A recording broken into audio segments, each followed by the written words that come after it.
नमस्कार दोस्तों, मेरा नाम है ब्रिजेश यादव। फिर हाजिर हूँ एक नई कहानी को लेकर। देश में इस समय वर्ल्ड कप चल रहा है।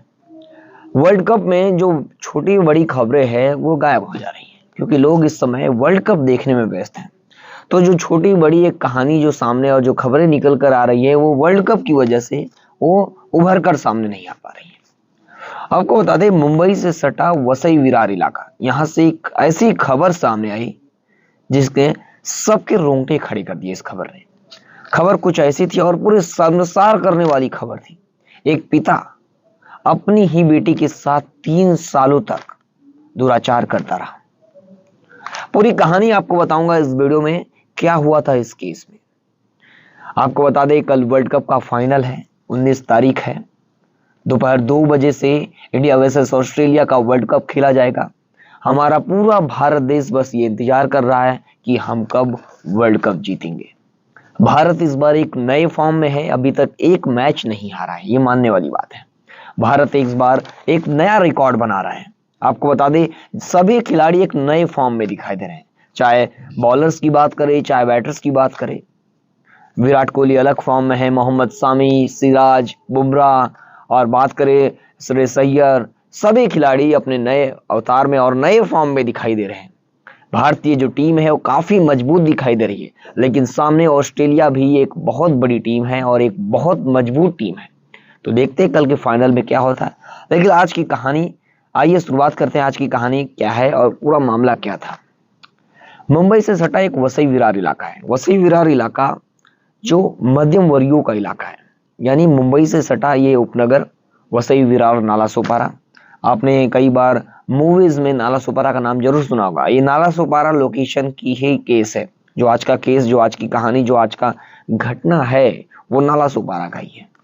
जी, नालासोपारा आपने कई बार कपिल शर्मा शो में उसका मजाक उड़ाया जाता है, या मूवीज में भी आपने वसई विरार का नालासोपारा का ये जो आखिरी स्टेशन है विरार से पहले जो नालासोपारा आता है, इसका नाम सुना होगा आपने। तो नालासोपारा में कुछ ऐसी घटना घटी है जिसे सुनने के बाद आप भी दंग रह जाएंगे।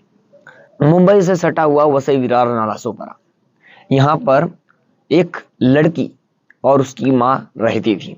लड़की, उसकी उम्र 22 साल थी लगभग, और उसकी माँ अपनी माँ के साथ रहती थी। पिता ऑफ हो गए थे, पिता ऑफ हो गए, माँ और बेटी अकेली बची थी। घर चलाना मुश्किल हो गया था, क्योंकि महंगाई अपने चरम सीमा पर है। आप देख ही रहे हो देश में महंगाई कहाँ पर है। तो घर चलाने के लिए घर में किसी जिम्मेदार व्यक्ति का भी रहना जरूरी है। अब पिता इस लड़की के ऑफ हो चुके थे, माँ घर में अकेली, और बेटी की भी उम्र लगभग 22 साल, 20 से 22 साल की उम्र। अब दोनों को पेट पालना था अपना। तो माँ क्या करती है, माँ दूसरी शादी करती है। जो लड़की की माँ थी वो दूसरा शादी करने का डिसाइड करती है। तो दूसरा शादी करती है, लगभग 50 से 54 साल के एक आदमी के साथ लड़की की माँ शादी करती है। अब इस शादी करने के बाद दोनों साथ में रहते हैं, यानी बेटी और जिसे शादी की है वो आदमी और उसकी माँ, ये तीनों अब साथ में घर लेकर कायदे से रहते हैं। और आपको बता दें, जो जिसे शादी की थी वो हकीम का काम करता था। हकीम आप लोग जानते हो, जो आयुर्वेदिक हिसाब से जो दवा देते हैं, झाड़ फूक करते हैं, हकीम, वो इसका काम करता था आदमी। तो उसके साथ ये शादी करती है और ये तीनों काफी अच्छे से रहते हैं। और ये वसई विरार इलाके में रहते थे और यहीं पे हकीम का ये काम करता था। अब तीनों कुछ सालों तक साथ में रहे, कुछ सालों तक साथ में रहे। उसके बाद लड़की को टीबी हो गया। लड़की को टीबी हो गया तो उसकी माँ और परेशान हो गई और इलाज कराने के पैसे नहीं, घर की आर्थिक स्थिति जो है सही नहीं थी। और उसके बाद आपको बता दें, ये लोग जाते हैं कि जे हॉस्पिटल, मुंबई का जे हॉस्पिटल जो सरकारी हॉस्पिटल, वहां पर इस लड़की का इलाज चल रहा था। टीबी का इलाज चल रहा था वहां पर। कोई 11 नवंबर, दिवाली के एक दिन पहले और धनतेरस के एक दिन बाद, बीच का दिन, वहां पर वो एडमिट थी। वहां पर वो लड़की आखिरी सांस लेती है अपनी, और आखिरी सांस लेती है, और आखिरी सांस से लेने से पहले अपनी माँ से जो बात बताती है वो काफी रोंगटे खड़े कर देने वाली बात थी। वो अपनी माँ को बताती है कि जो पिता है, जो मेरा सौतेला बाप है, वो मेरे साथ रेप यानी बलात्कार करता था। वो भी 1-2 बार नहीं, लगभग 3 सालों से वह रेप और बलात्कार उस लड़की के साथ करता रहा। और लड़की टीबी जैसी खतरनाक बीमारी से जूझ रही थी। उस समय उसका सौतेला बाप उसके साथ दुराचार करता रहा। सोचिए, ये आपको बता दे, उसके बाद लड़की ऑफ हो जाती है। अपनी माँ को ये बात बताकर वो लड़की ऑफ होती है। फिर माँ गुस्से से लाल हो जाती है। एक तरफ बेटी के जाने का दुख होता है और दूसरी तरफ बेटी के बारे में जो उसके जिसे शादी की उसके बारे में खौफनाक सच सामने आता है। उससे वो गुस्से में लाल हो जाती है और पुलिस स्टेशन जाती है। पहले तो अपने लड़की के जो अंतिम संस्कार है, जो क्रिया है, वह अंतिम क्रिया करती है।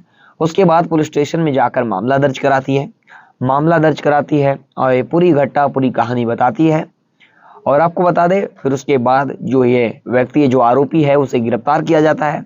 गिरफ्तार करने के बाद उसे अब कोर्ट में पेश किया जाएगा और कोर्ट के हिसाब से उसे सजा मिलेगी। आपको बता दें, इस केस में पुलिस ने बताया कि लड़की की जान टीबी की वजह से गई है, यानी समय पर इलाज नहीं मिलने से। और लड़की काफी प्रताड़ित की गई थी लड़की, और समय पर इलाज भी नहीं मिला। आर्थिक स्थिति भी परिवार की सही नहीं थी। इस केस से हमें क्या सीख मिलती है? यानी कि हमें कोई भी बात, कोई भी सच छुपाना नहीं चाहिए। अगर ये लड़की सही समय पर अपनी माँ को इस बारे में बता देती तो शायद ये लड़की आज जिंदा होती।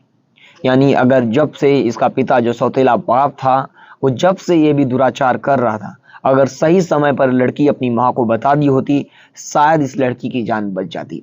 लड़की की जान दुराचार करने से तो नहीं गई, लेकिन टीबी जैसी खतरनाक बीमारी से जूझने के बावजूद इस तरह का जो प्रताड़ना झेल रही थी, कहीं ना कहीं जान दोनों की वजह से गई। यानी वो काफी प्रताड़ित की गई थी।